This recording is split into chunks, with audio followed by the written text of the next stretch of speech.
పసుపు అప్పుడు వేసాను కదండి, ఎంత పెద్ద పెద్ద ఆకులు వచ్చినాయి చూసారా. బలం పశువుల ఎరువు వల్ల అండి ఇలాగ వచ్చింది. ఆవెరువు మేకెరువు కలిపి వేసాను కదా, నింపాను లేయర్ లేయర్గా ఈ గ్రో బ్యాగులు. అందువల్ల ఇంత బాగా వచ్చినాయండి. పసుపు దగ్గర ఇంత బాగా వచ్చినాయి చూడండి. ఇదో గ్రో బ్యాగ్, ఎంత బాగా వచ్చినాయి ఆకులు చూసారా. ఇవ్వండి, హెల్దీగా ఉన్నాయి. మనకి ఎంత వస్తుందో కానీ 3 గ్రో బ్యాగులో ఉంది పసుపు. ఇది సామదుంపలండి. ఇది చూడండి ఇస్తరాకు ఇస్తరాకు లాగా ఉన్నాయి చూసారా, ఎంత బాగా వచ్చినాయి. ఇదిగోండి పెద్ద గ్రో బ్యాగ్లో వేసాను. ఈ కాండం కూడా చూసారా ఎంత బలంగా ఉందో, చూడండి కాండం.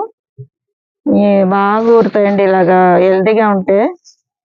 అలాగే ఇందులో కూడా చామదుంపలు వేసాను రెండిట్లో. చిన్న గ్రో బ్యాగులు ఇవి కొంచెం దానికన్నా. ఇవ్వండి, అయినా బాగా వచ్చింది.